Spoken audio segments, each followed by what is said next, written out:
quand vous êtes avec Wikileaks, bah, vous n'avez pas d'alliés, évidemment. Et ça a été bien démontré par l'administration Trump, c'est-à-dire que les médias ont fait preuve d'une immense naïveté en donnant l'impression qu'il aurait pu y avoir un accord entre Wikileaks et Trump, ou même juste que Trump aurait appuyé Wikileaks parce qu'ils avaient révélé des informations sur Clinton. Et Julian, lui, n'avait aucune naïveté et savait parfaitement qu'en faisant ça, il ne s'attirerait pas du tout les grâces de Donald Trump, qu'il ne recherchait évidemment pas, mais que tout simplement, il ne ferait que fâcher celle qui était à l'époque la candidate favorite aux élections, Hillary Clinton, et que donc il mettait son destin entre ses mains, et que, a fortiori, de toute façon, si Trump arriverait, il ne lui apporterait aucune sorte d'appui, tout simplement pourquoi? Parce que le Deep State, l'État profond américain, resterait contre lui. D'ailleurs, Julian, à peine Trump intronisé comme nouveau président, un mois et demi plus tard, a révélé l'arsenal numérique de la CIA, donc toutes les armes qu'utilisait la CIA pour pirater ses sources dans le monde entier. Ce qui évidemment de facto a provoqué quoi? Le fait que la CIA ne pouvait plus le faire, parce que une fois que vous révélez les armes, vous donnez à vos ennemis les outils pour se défendre.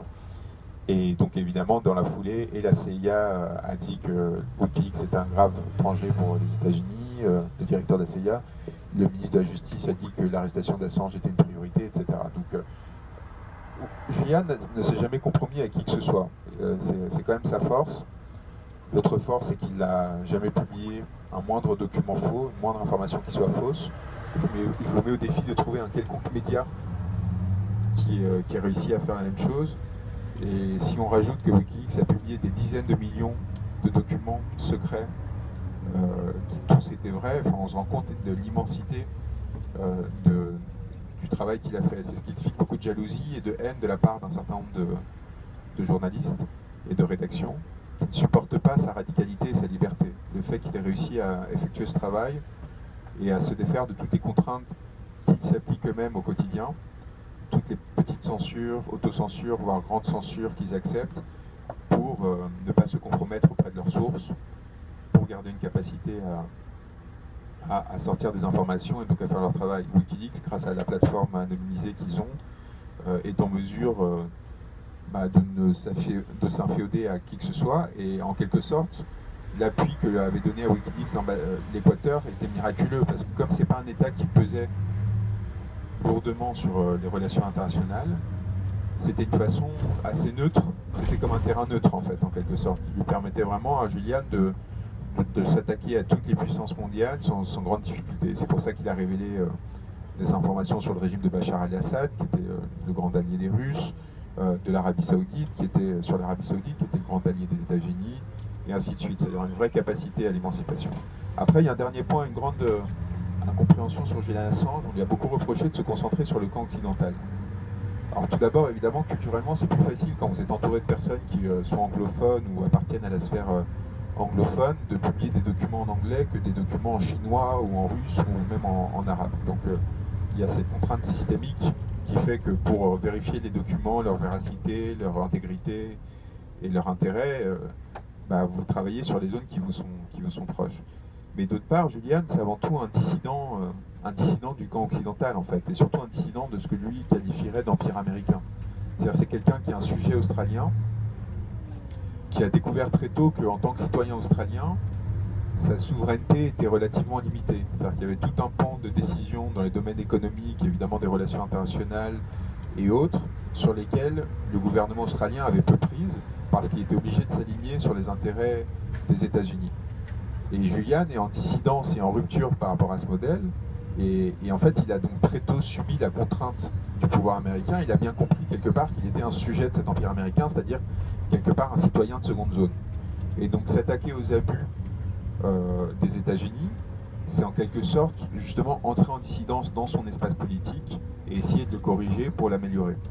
Et donc de la même façon qu'on n'avait pas demandé à Solzhenitsyn, à Ai Weiwei ou ailleurs de s'attaquer à autre chose qu'à leurs espaces politiques, qu'ils soient russes, chinois, moi je trouve ça assez étrange qu'on puisse reprocher à Julian Assange de s'être concentré principalement sur l'espace politique qui est le sien, en quelque sorte. Et pourtant, c'est un reproche qu'on a beaucoup entendu lors de son arrestation de la part des médias mainstream, qui visiblement étaient à court d'arguments pour ne pas montrer leur solidarité à son égard. et qui, après l'avoir consacré en 2010-2011, dès le moment qu'il a commencé à trop déranger les intérêts de la puissance américaine, eh bien, se sont désolidarisés progressivement et ont commencé à s'en détacher. Et j'ai écrit un article dans le Monde diplomatique de ce mois-ci que je vous invite à lire si vous voulez rentrer peut-être plus en détail. Il y a une chronologie aussi qu'on a faite sur l'affaire et qui explique comment en fait ça s'est imbriqué en fait. C'est-à-dire que l'affaire suédoise arrive au moment où on commence à sortir les rumeurs sur la publication des télégrammes diplomatiques américains. Julian avait déjà révélé ce qu'on appelle les journaux de guerre irakiens et afghans, donc d'où était tirée d'ailleurs la vidéo Collateral Murder. Et cette explosion en fait dans l'espace du visible a provoqué une réaction très violente de la part des médias et du pouvoir américain pour essayer de le censurer. Mais ça faisait déjà des années qu'il était dans le viseur. Il y a cette chose assez ironique, c'est qu'en 2008, il y avait une enquête du Department of Defense, donc du ministère de la Défense américain, qui avait été faite sur lui et sur Wikileaks et sur les façons de se protéger de Wikileaks. Et Wikileaks avait publié cette enquête, qui était évidemment confidentielle, et donc ils avaient réussi en fait à avoir accès à ce document et à le sortir.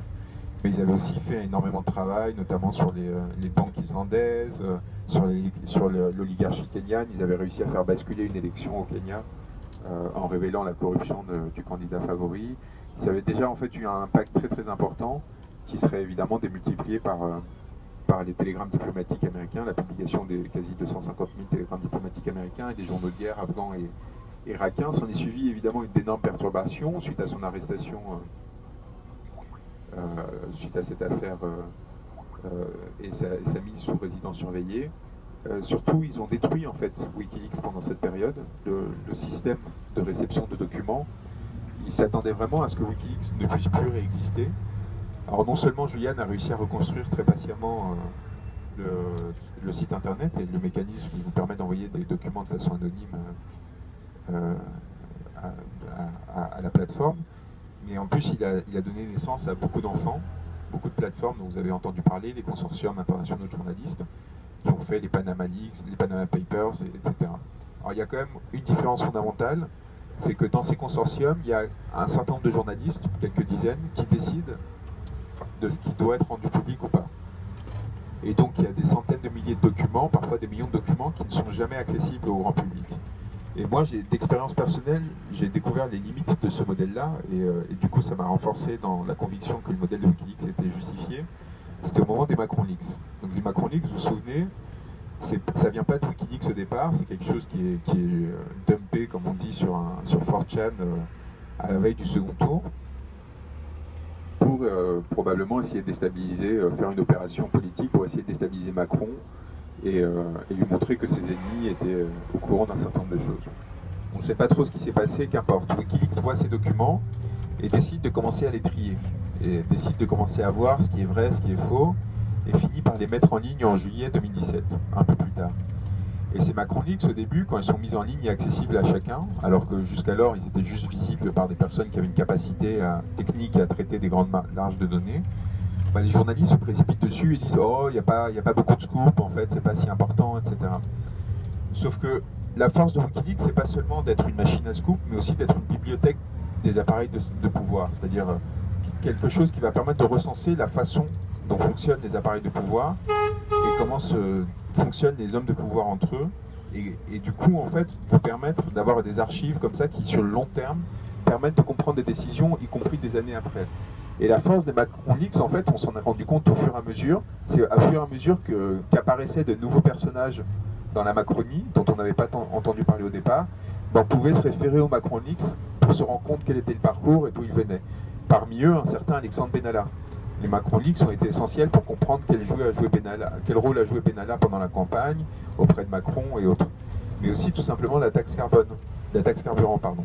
La taxe carburant, on comprend dans les Macron Leaks, parce que c'est écrit noir sur blanc, qu'elle dès le départ, dès 2016, elle n'était pas pensée pour financer la transition écologique, mais pour financer le CICE.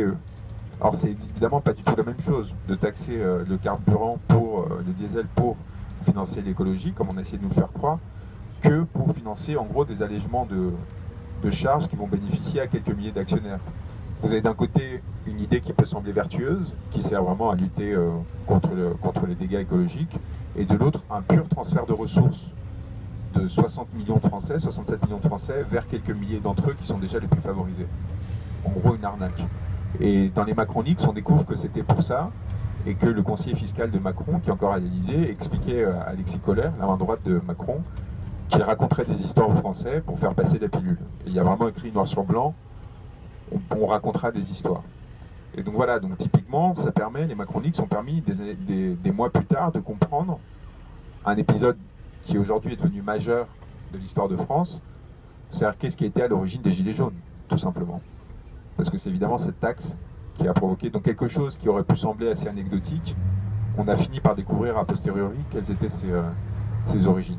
Donc voilà, là je vous parle des Macronix, mais en fait on peut étendre ça à l'ensemble des publications de Julian Assange. Et vous imaginez que si, et de Wikileaks, que si on avait laissé ces Macronix que entre les mains de quelques journalistes qui avaient eu un temps limité pour les regarder, bah, toutes ces informations ne seraient pas sorties.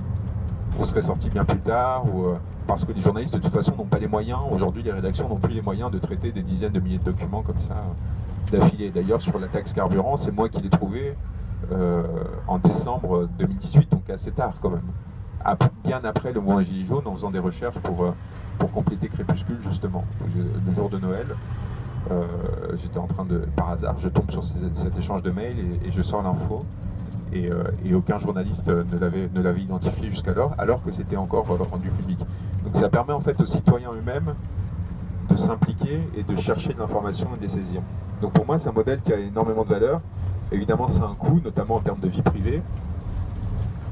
Par exemple quand on touche aux boîtes mail des individus, bah, il y a la vie privée de certaines personnes qui sont dans l'entourage de Macron qui ont été exposées. On a découvert notamment qu'un député, Pierre Persson, était addict au jeu. En même temps, est-ce que c'est pas une information d'utilité publique de savoir qu'un député est addict au jeu?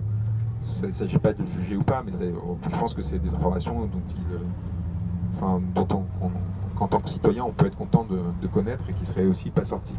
Et donc voilà. Donc évidemment, c'est très radical, ça change largement du travail journalistique habituel, mais justement, je trouve que c'est particulièrement courageux et d'autant plus défendable. Donc voilà, ça c'était pour vous faire un petit point supplémentaire sur l'organisation. Je ne reviendrai pas sur la violence qu'implique le fait de travailler avec une organisation pareille. Vous imaginez bien à quel point ça a été atroce. Et quelquefois, quand je venais voir Juliane dans son ambassade, en rigolant, je lui disais, tu sais, tu as quand même pas mal de chances d'être là-dedans, parce qu'au moins, dans tes 20 mètres carrés, là, tu sais où sont les menaces. Tu contrôles ton espace, en fait. Donc ta vulnérabilité est limitée par le fait que tu as un regard à 360 degrés sur ce qu'il y a autour de toi, sur ce qui peut t'atteindre ou pas.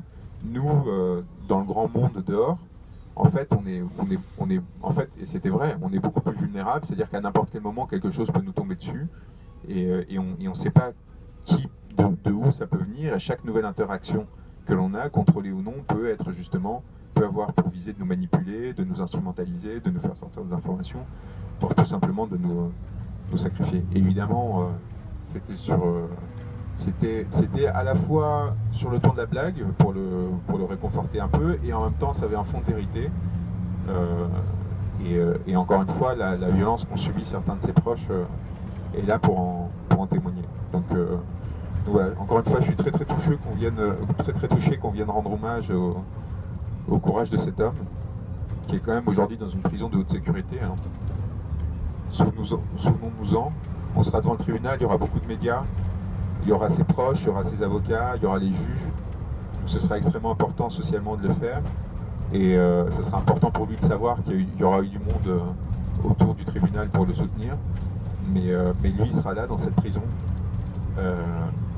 dont on n'aura pas daigné sortir pour cette audience. Donc j'espère qu'on aura une pensée à la fois solennelle et joyeuse pour lui à ce moment-là, et que quelque part les énergies qu'on produira à ce moment-là lui arriveront. Ça tombe bien. Très intéressant.